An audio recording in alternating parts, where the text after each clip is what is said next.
نحمده ونصلي ونسلم على رسوله النبي الكريم وعلى آله وأصحابه أجمعين. اللهم صل على سيدنا ومولانا محمد وعلى آل سيدنا ومولانا محمد وبارك وسلم صلاة وسلاما كثيرا كثيرا. توفیق الہی اپنے مرشد پاک کی برکت سے عشاء کی اس نشست میں فضائل ایمان کا درس چل رہا ہے. اللہ تعالی اس درس کی برکت سے ہمارے ایمان کی حفاظت فرمائے اور موت تک، قبر تک اللہ ہمارے ایمان کو سلامت رکھے. ایمان کے تقاضے اور اس کی خصلتوں کے بارے میں بات چل رہی ہے. گزشتہ 2 روز سے اس حدیث مبارکہ کے سلسلے میں گفتگو ہو رہی ہے کہ ام المومنین حضرت عائشہ صدیقہ رضی اللہ عنہا سے روایت ہے کہ رسول اللہ صلی اللہ علیہ وسلم نے ارشاد فرمایا کہ مومنین میں سب سے زیادہ مکمل ایمان والا وہ شخص ہے جو اخلاق کے اعتبار سے سب سے اچھا ہو اور اپنے گھر والوں کے ساتھ سب سے زیادہ نرم ہو. یہ فرمایا کہ مکمل ایمان والا ہے. اس پر بات چل رہی تھی کہ انسان کے جو اخلاق کا تعلق ہے وہ انسان کے قلب کے ساتھ ہے، اس کے دل کے ساتھ ہے. اس کا تعلق اس کے ظاہر کے ساتھ نہیں ہے بلکہ اس کے باطن کے ساتھ ہے. اور جو ظاہر سے جن چیزوں کا ظہور ہوتا ہے تو وہ اندر کی کیفیات ہوتی ہے کہ جو باہر ظاہر ہو جاتی ہے، اصل وہ چیز پہلے دل کے اندر ہوتی ہے. مثلا ناگواری پر غصے کا آ جانا. اب یہ غصہ کیا ہے؟ اس غصے کے گھونٹ کو تو پینے کا حکم دیا گیا کہ بھئی غصہ تو آئے گا لیکن اسے پی جاؤ. اور یہ پینے کی چیزوں میں، مشروبات میں یہ بہترین گھونٹ ہے، لیکن چونکہ اندر کچھ خرابی تھی اس کا اثر ظاہر ہو گیا. وہ گھونٹ جو پینے کا تھا وہ پیالہ چھلک گیا اور اس کا اثر دوسروں پر ظاہر ہونے لگا. گھر کے اندر تلخی ہو گئی، بیوی کے ساتھ لڑائی ہو گئی. ایک واقعہ ہمارے اکابر میں سے ہوئے کراچی میں. ڈاکٹر عبدالحی صاحب عارفی نور اللہ مرقدہ، حکیم الامت حضرت تھانوی رحمۃ اللہ علیہ کے اجل خلفاء میں سے تھے اور انگریزی دان تھے، علی گڑھ یونیورسٹی کے پڑھے ہوئے تھے. لیکن جب صحبت میں آئے تو زندگی بدل گئی. تو ایک مرتبہ ان کے ایک مرید نے، ایک تو یہ واقعہ کہ ایک مرید آیا اور آ کر یہ کہا کہ حضرت آپ کی برکت سے، آپ کی دعا سے 12 تسبیح کا جو ذکر ہے، جو ہمارے سلسلے کا 13 تسبیح کا ذکر ہے، تو الحمدللہ پابندی کے ساتھ ہو رہا ہے. اس میں 2 تسبیح لا الہ الا اللہ کی، 4 تسبیح الا اللہ کی، 6 تسبیح اللہ اللہ کی، اور 1 تسبیح اسم ذات اللہ اللہ اللہ کی. تو کہا کہ پابندی کے ساتھ ہو رہا ہے،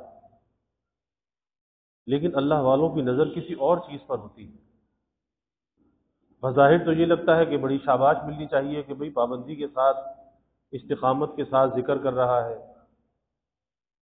لیکن حضرت نے ایک سوال کیا، اور وہ سوال یہ کیا کہ یہ جو 13 تسبیح کا جو ذکر ہو رہا ہے، 12 12 کو کہتے ہیں لیکن ہے 13، تو یہ دن کے 13 گھنٹوں میں نظر بھی آتی ہے یا نہیں نظر آتی؟ تمہارے اخلاق کیسے ہیں، تمہاری عادات کیسی ہے، تمہاری زبان کیسے چلتی ہے، تمہاری نگاہوں کا استعمال کیسا ہے، تمہارے کانوں کا استعمال کیسا ہے. تو یہ 13 تسبیحات کا جو اثر ہے وہ دن کے 13 گھنٹے میں بھی نظر آتا ہے یا نہیں نظر آتا؟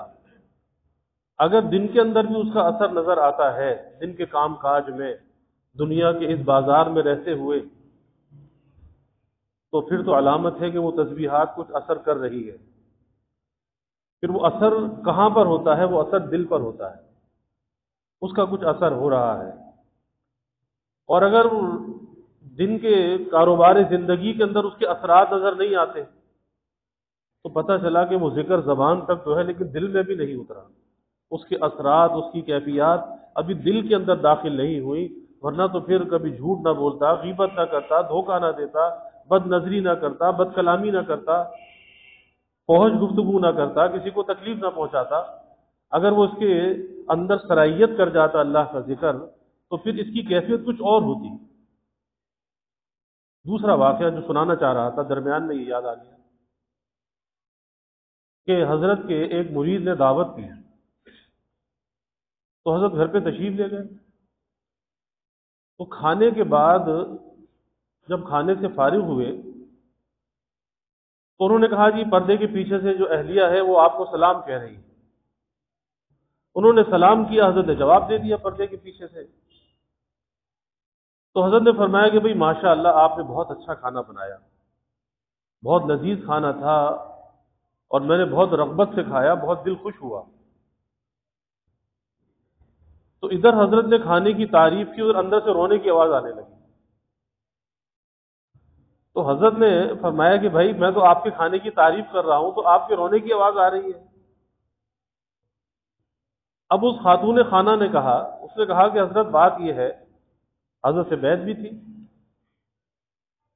بات یہ ہے کہ مجھے اپنے شوہر کے نکاح میں 30 برس ہو گئے۔ اس 30 برس میں کبھی میرے شوہر نے کبھی میرے ہاتھ کے پکے ہوئے کھانے کی تعریف نہیں کی۔ تو آج جب آپ نے تعریف کی تو میرا دل اندر سے بھر آیا اور مجھے بے اختیار رونا آ گیا۔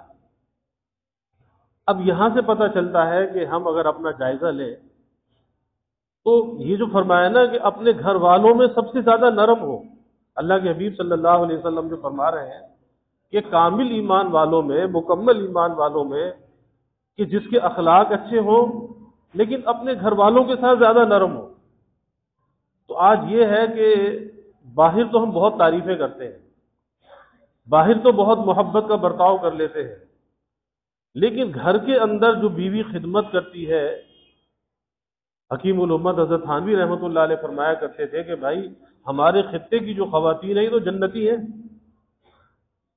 کہ تمہارے گھر کی چوکیداری بھی یہ کرتی ہے، تمہارے گھر میں بچوں کو پالتی ہے، آیا کا کام بھی یہ کرتی ہے، کپڑے دھوتی ہے تو یہ دھوبن بھی ہے۔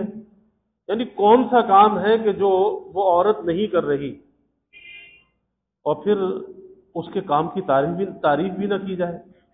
اب یہاں پر کیا ہے کہ مرد جو ہے بخل سے کام لیتا ہے اور ذہنوں کے اندر یہ ہوتا ہے کہ جتنا اس کو دبایا جائے اتنا اچھا ہے، جتنا اس کو دبا کے رکھا جائے اتنا اچھا ہے، حالانکہ یہ ہمارے نبی صلی اللہ علیہ وسلم کی تعلیمات کے خلاف ہے۔ اللہ کے حبیب صلی اللہ علیہ وسلم تو اپنی ازواج کی دلجوئی فرماتے تھے۔ حکیم الامت حضرت تھانوی رحمۃ اللہ علیہ نے ایک واقعہ بیان کیا کہ ایک مرتبہ حضرت ابو بکر صدیق رضی اللہ تعالی عنہ آپ صلی اللہ علیہ وسلم کے دولت قدے پر تشریف لائے تو دیکھا کہ ام المومنین سیدہ عائشہ صدیقہ رضی اللہ عنہا کسی بات میں بلند آواز سے بول رہی ہیں اور حضور صلی اللہ علیہ وسلم سن رہے ہیں۔ تو حضرت ابو بکر صدیق رضی اللہ عنہ کو غصہ آیا۔ ان کا تعلق حضور صلی اللہ علیہ وسلم سے کیسا تھا کہ بیٹی تو میری ہے لیکن میرے محبوب سے بلند آواز سے کہہ رہی ہے اور آپ سن رہے ہیں، برداشت کر رہے ہیں۔ تو انہوں نے مارنے کے لیے ہاتھ اٹھایا، آپ صلی اللہ علیہ وسلم نے ان کا ہاتھ پکڑ لیا۔ جیسے ان کا ہاتھ پکڑا وہ ہاتھ چھڑا کر گھر سے باہر تشریف لے گئے۔ تو فرماتے ہیں کہ حضور صلی اللہ علیہ وسلم کے چہرے پر کوئی ناگواری نہیں تھی، بلکہ آپ مسکرا رہے تھے اور مسکراتے ہوئے فرمایا کہ عائشہ دیکھو میں نے تمہیں بچا لیا، دیکھو میں نے تمہیں بچا لیا۔ یہ ہے محبت، یہ ہے دلوں کو جیتنے والی بات کہ آج گھر کے ماحول کے اندر اگر بیوی کی تعریف کرنا ہو، دنیا جہاں کی تو تعریف کر لیں گے، لیکن بیوی کی تعریف نہیں کی جاتی. بیوی کے ہاتھ کا پکا ہوا کھانا ہے، اس کا کوئی اور کام ہے، اس سے کس درجے انسان کو راحت ملتی ہے، لیکن کبھی یہ نہیں کہتے کہ ماشاءاللہ آپ نے بہت اچھا کھانا بنایا. اس کے کام کی تعریف، اس کے کھانے کی تعریف.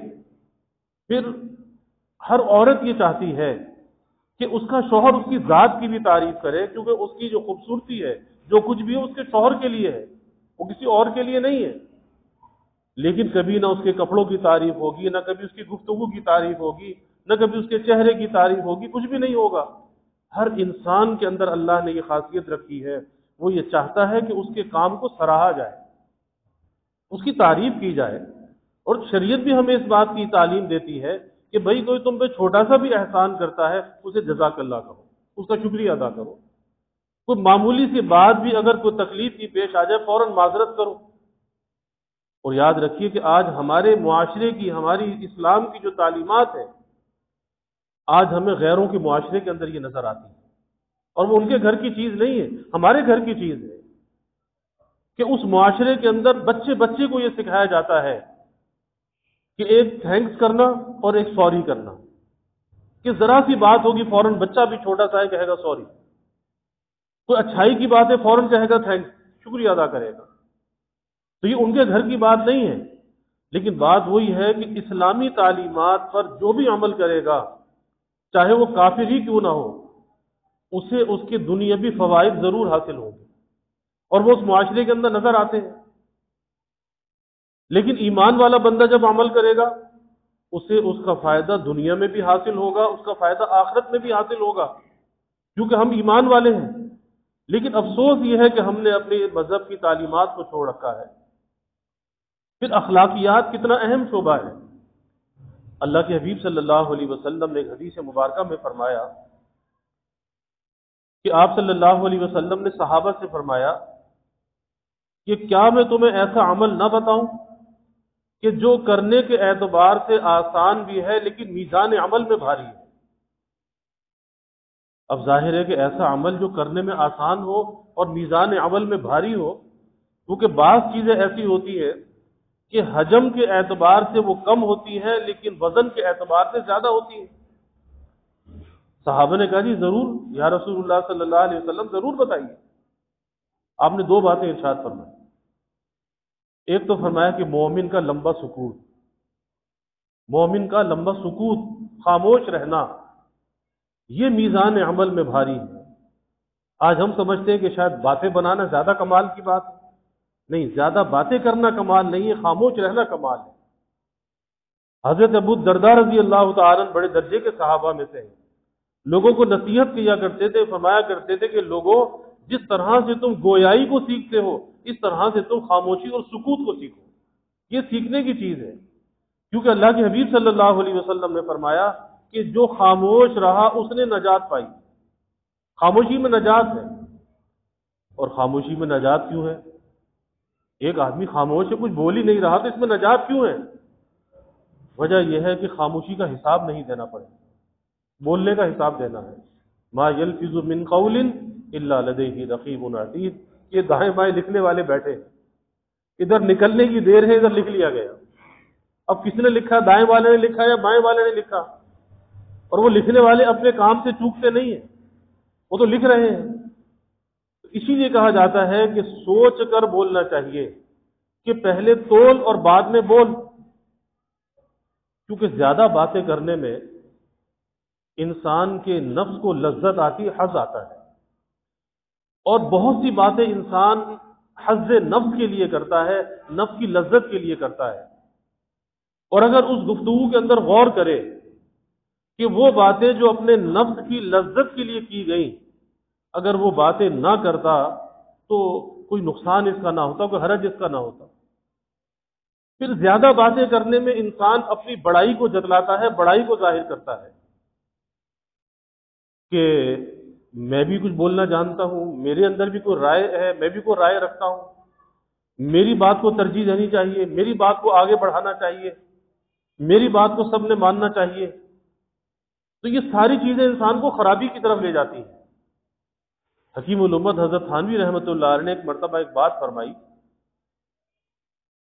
فرمایا کہ اپنے قول پر جمود نہ ہو، اپنی رائے پر جمنا نہ ہو، جمود نہ ہو۔ تو خواجہ صاحب رحمۃ اللہ علیہ حضرت کے اجل خلفاء میں سے تھے، اور انہی کے اندر یہ ہمت ہوتی تھی کہ سوال کر لیتے تھے۔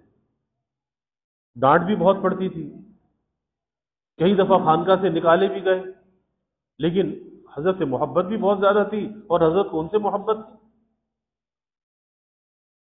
تو خواجہ صاحب نے فوراً سوال کیا، کہا کہ حضرت اس سے مراد کیا ہے؟ اپنے قول پر جمود نہ ہو، اس سے مراد کیا ہے؟ قول حق مراد ہے یا قول باطل مراد ہے؟ فرمایا کہ خواجہ صاحب کیا سمجھے؟ کچھ بھی نہ سمجھے۔ ارے قول باطل پر بھی کوئی جمود ہوتا ہے، قول باطل بھی کوئی جمنے کی چیز ہے۔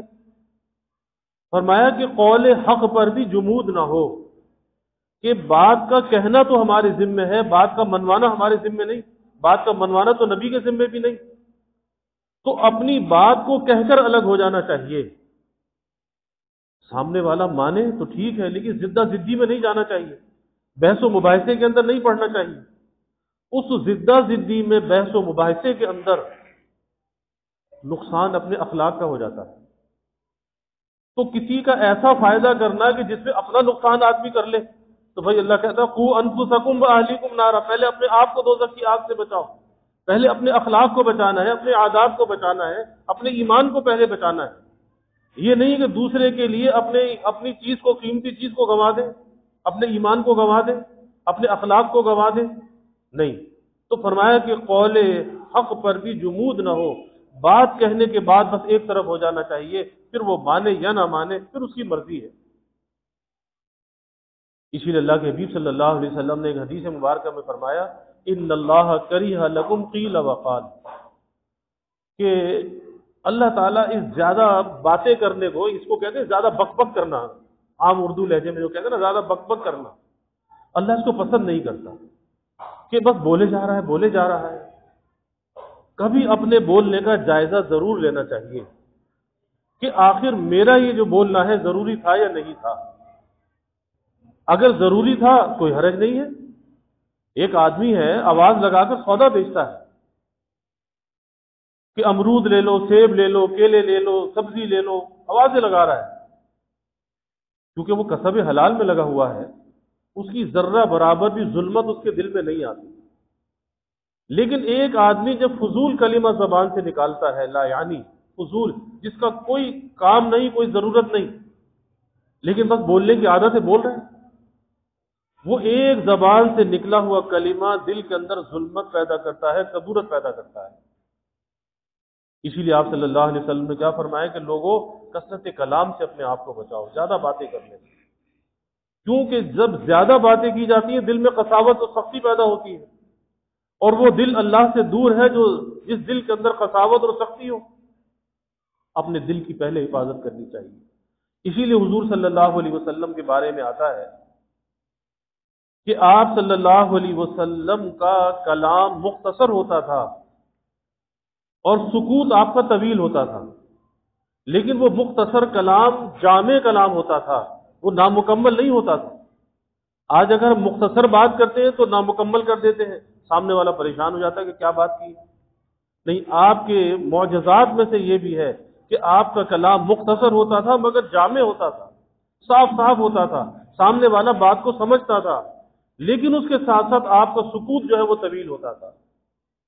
اسی لیے بزرگوں نے فرمایا کہ اللہ کی نسبت اور معرفت کو حاصل کرنے کے لیے اور اس نسبت اور معرفت میں ترقی کرنے کے لیے ہمیں کوئی تنہائی اور خلوت کا وقت نکال کر اس تنہائی اور خلوت میں بیٹھ کر دو کام کرنے چاہیے۔ ایک تو اپنا جائزہ لینا چاہیے کہ میں کیا کر رہا ہوں، کیسی زندگی گزار رہا ہوں، کیا اچھا کر رہا ہوں، کیا برا کر رہا ہوں۔ اچھائیوں پر، نیکیوں پر اللہ کا شکر ادا کرنا چاہیے، اور اللہ کا وعدہ ہے لئن شکرتم لازیدنکم، اللہ اس نعمت کو بڑھا دے گا، اس نیکی کو بڑھا دے گا۔ اور جو خطائیں محسوس ہوں ان خطاؤں پر اللہ سے استغفار اور معافی مانگنی چاہیے، تنہائی میں، خلوت میں بیٹھ کر۔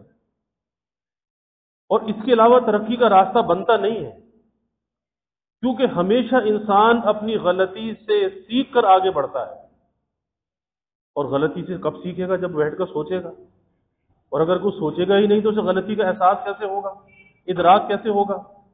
یہ زندگی کا سفر ایسا ہی ہے کہ غلطیوں سے سیکھ کر انسان آگے بڑھتا ہے، اور عقل مند آدمی کی پہچان یہ ہوتی ہے کہ وہ غلطیوں کا اعادہ نہیں کرتا، ان غلطیوں کی تکرار اس کے اندر نہیں ہوتی، بس وہ تلافی کرتا ہے، ہو گئی استغفار کیا، توبہ کی، آگے بڑھ گیا، پھر پیچھے پلٹ کے نہیں دیکھتا۔ تو ایک کام تو یہ کرنا چاہیے کہ خلوت میں بیٹھ کر، تنہائی میں بیٹھ کر، چاہے 1 گھنٹہ ہو، آدھا گھنٹہ ہو، لیکن اپنا جائزہ ضرور لینا چاہیے، اپنے آپ کو کسی دھوکے میں نہیں ڈالنا چاہیے۔ حدیث میں آتا ہے نا، حساب دینے سے پہلے اپنا حساب کر لو، تو ہمیں روزانہ اپنا حساب کرتے رہنا چاہیے۔ اور دوسری بات یہ ہے کہ اس تنہائی اور خلوت میں اللہ اللہ کرنی چاہیے، اللہ کو یاد کرنا چاہیے، ذکر اللہ کا اہتمام کرنا چاہیے، رجوع الی اللہ کا اہتمام کرنا چاہیے، جس میں اللہ کا ذکر ہے، مناجات ہے، تلاوت ہے، تنہائی میں سب سے کٹ کر صرف اللہ کا ہو کر اس تنہائی اور خلوت میں بیٹھ جائے۔ اور صوفیہ نے یہاں سے اس بات کو سمجھا کہ اللہ نے قرآن میں اپنے محبوب صلی اللہ علیہ وسلم سے فرمایا فَإِذَا فَرَغْتَ فَانْصَبْ وَإِلَىٰ رَبِّكَ فَارْغَب، کہ جب آپ اپنے فرائض منصبی سے فارغ ہو جائیں، اب تنہائی میں، خلوت میں اللہ کی طرف رجوع ہو جائیں۔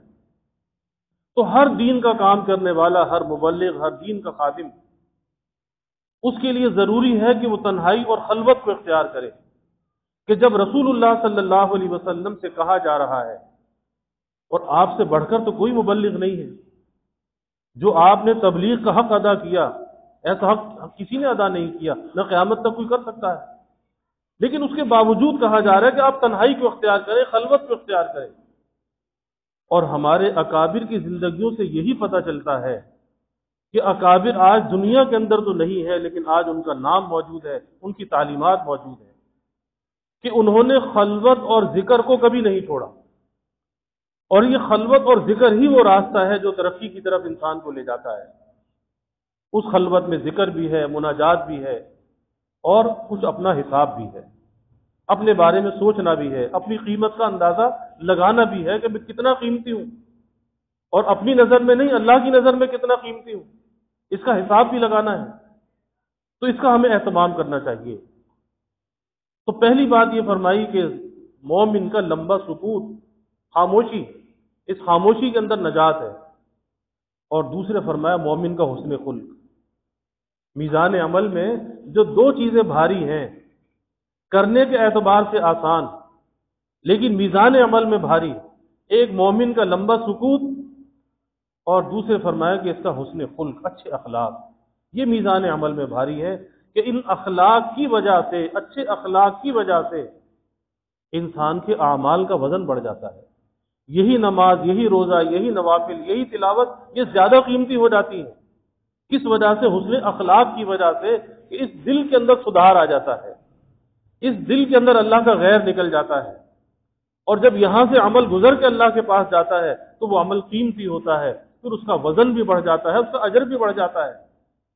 تو اپنے اخلاق کے اوپر ہمیں ہمیشہ نظر رکھنی چاہیے، اپنا جائزہ لیتے رہنا چاہیے کہ بھئی غصہ بھی قابو میں ہے یا نہیں ہے، کوئی ہمارے اندر بے صبری تو نہیں ہے، کوئی ناشکری تو نہیں ہے، کہیں کسی سے حسد تو نہیں ہے۔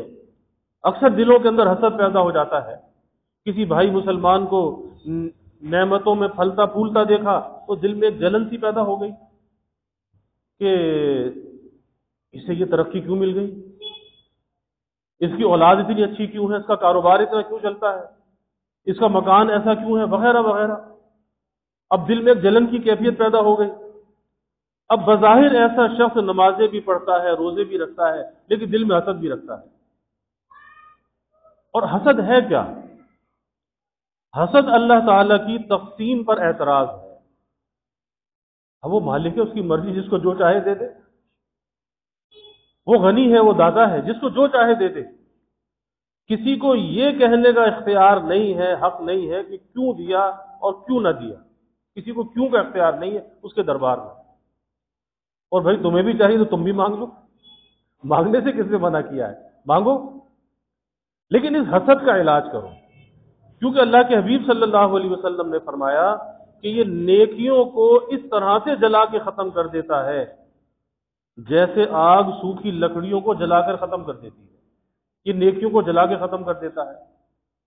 اب یہ تو سمجھ رہا ہے کہ بڑا ذخیرہ جمع ہو رہا ہے، نمازیں، روزے، حج، زکوٰۃ، خیرات، صدقات، سب کچھ، اور وہاں دل میں حسد بھی ہے، تو یاد رکھیے کہ وہ نیکیاں وہیں کے وہیں ختم ہو رہی ہیں۔ اور حاسد کی نیکیاں، حدیث میں آتا ہے، حاسد کی نیکیاں محسود کو دے دی جاتی ہیں، یعنی آٹومیٹک ٹرانسفر ہو رہی ہیں۔ حسد یہ کر رہا ہے، نیکی یہ کر رہا ہے، لیکن نیکی اس کے اکاؤنٹ میں جا رہی ہے جس سے حسد کر رہا ہے۔ اس لیے اپنے اخلاق پر بڑی نظر رکھنی چاہیے، اور جب آدمی کے اخلاق اچھے ہو جاتے ہیں، دل اندر سے بن اور سنور جاتا ہے، تو اس کی بات میں اللہ اثر اور تاثیر بھی ڈال دیتا ہے۔ یہی وجہ ہے کہ ہمارے اکابر کی گفتگو مختصر ہوتی تھی، لیکن دلوں پر وہ اثر کرتی تھی۔ آج ہم گھنٹوں باتیں کرتے ہیں، لیکن اس کا وہ اثر نہیں ہوتا جو ہمارے اکابر کی چھوٹی چھوٹی باتوں کے اندر اثر ہوتا تھا۔ وجہ کیا تھی؟ وجہ یہ تھی کہ ان کے اندر اخلاص تھا، للہیت تھی، خلوص تھا، ان کے قلوب جو ہے مجلہ اور مزکہ تھے، تو ان کی بات کے اندر بھی اثر تھا۔ آج ہماری بات کے اندر اثر نہیں، پھر ہم ناراض بھی جلدی ہو جاتے ہیں کہ سامنے والے نے اگر ہماری بات کو نہ مانی، ہمیں غصہ آ گیا۔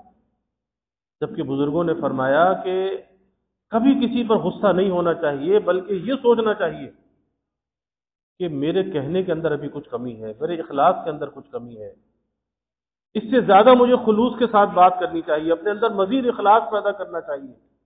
اور اخلاص سے کہیں بھی بات ضرور اثر رکھتی ہے، تو کبھی سامنے والے کو مورد الزام نہیں ٹھہرانا چاہیے، بلکہ اپنے کو قصوروار کہنا چاہیے کہ میرے اندر کمی ہے، میرے اندر بھی کوتاہی ہے، اس لیے میری بات کے اندر وہ اثر اور تاثیر نہیں ہے، تو مجھے اپنی اصلاح کرنی چاہیے، اپنے آپ کو درست کرنا چاہیے، پھر میری بات وہ سامنے والا بھی قبول کر لے گا۔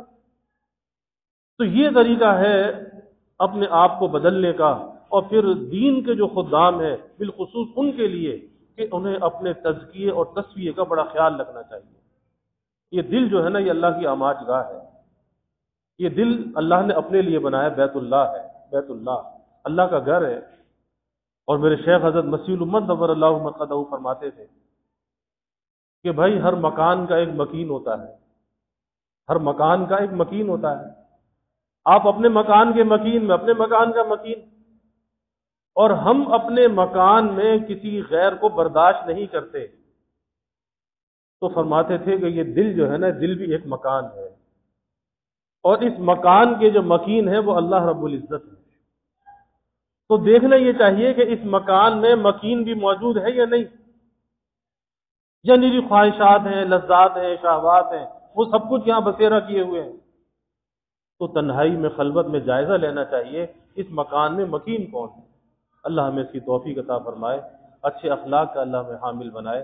وآخر دعوانا الحمد للہ رب العالمین، والعاقبۃ للمتقین، والصلاة والسلام على اشرف الانبیاء والمرسلین۔ اللہم صل علی سیدنا و مولانا محمد وعلی آل سیدنا و مولانا محمد وبارک وسلم۔ ربنا آتنا فی الدنیا حسنہ وفی الآخرۃ حسنہ وقنا عذاب النار۔ ربنا اتمم لنا نورنا واغفر لنا انک علی کل شیء قدیر۔ ربنا ظلمنا انفسنا وان لم تغفر لنا وترحمنا لنكونن من الخاسرین۔ اللهم اعنا على ذکرک وشکرک وحسن عبادتک۔ اللهم انا نستعینک على طاعتک۔ اللهم وفقنا لما تحب وترضى من القول والعمل والفعل والنية والهدى إنك على كل شيء قدير۔ اللهم ارزقنا حبك وحب حبيبك صلى الله عليه وسلم۔ اللهم ارزقنا شهادة في سبيلك واجعل موتنا ببلد رسولك۔ یا اللہ، یا رحمان، یا رحیم، یا کریم، یا ارحم الراحمین، یا اکرم الاکرمین۔ یا اللہ ہمارے گناہوں کو معاف فرما، یا اللہ ہماری خطایا سے درگزر فرما، یا اللہ اپنی محبت معرفت عطا فرما۔ اپنی رضا والی زندگی یا اللہ نصیب فرما، رضا والے کاموں کی یا اللہ توفیق عطا فرما، یا اللہ ظاہری باطنی ہر قسمی ترقیات عطا فرما، یا اللہ کثرت ذکر دوام طاعت کی ہمیں توفیق عطا فرما، یا اللہ اچھے اخلاق کا ہمیں حامل بنا، اچھے کردار کا حامل بنا، اچھی گفتار کا حامل بنا، یا اللہ اپنی یاد سے اپنے ذکر سے ہمارے دلوں کو آباد فرما، اپنے اغیار سے ناجائز محبتوں سے شہوتوں سے لذتوں سے یا اللہ ہمارے دلوں کو خالی فرما، یا اللہ صبر سے شکر سے قناعت سے یا اللہ توکل سے تفویض سے یا اللہ ہمارے قلوب کو مزین فرما، یا اللہ حسد بغض کینے کو دلوں سے نکال دے، عجب اور خود پسندی کو یا اللہ دلوں سے نکال دے، خودی اور خودرائی کو یا اللہ دلوں سے نکال دے، یا اللہ اس دل کو اپنی تجلیات کا مرکز بنا، یا اللہ اپنی رحمتوں و برکتوں کا اسے مرکز بنا، اپنی یاد سے یا اللہ اسے آباد فرما، یا اللہ سب کے دلوں کے نیک ارادوں کو تمناؤں کو از غیب پورا فرما، سب کی حاجات کو یا اللہ پورا فرما، سب کی پریشانیوں کو یا اللہ دور فرما، بیماریوں سے یا اللہ حفاظت فرما، ہر ناگہانی بلا اور مصیبت سے یا اللہ حفاظت فرما، زمینی آسمانی آفات سے یا اللہ حفاظت فرما، موذی امراض سے یا اللہ حفاظت فرما، تمام پریشان حالوں کی پریشانیوں کو دور فرما، بیماروں کو یا اللہ صحت عطا فرما، عافیت عطا فرما، جو مقروض ہیں یا اللہ قرضوں سے نجات عطا فرما، یا اللہ سب کے علم میں عمل میں رزق میں خوب خیر و برکت فرما، ابواب رزق یا اللہ کشادہ فرما، رزق ظاہر بھی عطا فرما، رزق باطن بھی عطا فرما، رزق حلال عطا فرما، آسان عطا فرما، برکت والا عطا فرما، یا اللہ کبھی کسی کو مخلوق کا محتاج نہ بنا، فساق فجار کا دست نگر نہ بنا، ہمیشہ اپنے در کا سوالی اور بھکاری بنا، اپنے در کا منگتا اور سوالی بنا،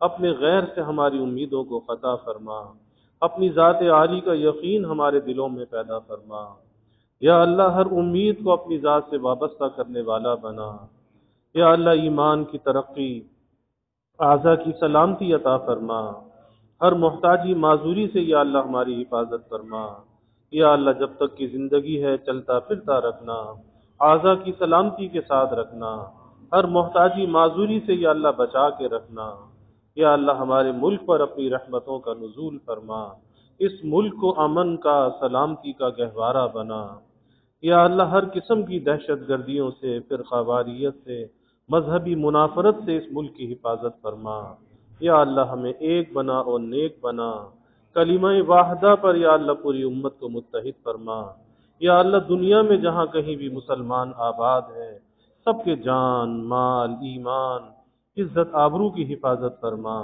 گھر بار کی حفاظت فرما، اولاد کی حفاظت فرما، یا اللہ سب کے گھروں میں چین سکون عافیت راحت عطا فرما، نعمتیں برکتیں عطا فرما، نعمتوں کی فراوانی عطا فرما، ہر قلت اور دقت سے یا اللہ حفاظت فرما، ہر ابتلاء اور آزمائش سے یا اللہ حفاظت فرما، یا اللہ سب کی اولادوں کو نیک صالح بنا، آنکھوں کی ٹھنڈک بنا، والدین کے لیے راحت کا ذریعہ بنا، والدین کو اولاد کی خوشیاں دیکھنا نصیب فرما، یا اللہ جو بچے بچیاں بے نکاحے بیٹھے ہیں ان کے لیے نباہ والے جوڑ کے رشتے عطا فرما، تمام والدین کو اس فریضے سے سبکدوش فرما، بے اولادوں کو یا اللہ نیک صالح اولاد عطا فرما، جو اولاد نرینہ چاہتے ہیں یا اللہ نیک صالح بیٹے عطا فرما، یا اللہ ہماری مسجد میں جماعت آئی ان کا آنا ہم سب کے حق میں ہماری بستی کے حق میں مبارک فرما، اس محنت کو یا اللہ اپنی بارگاہ میں قبول فرما،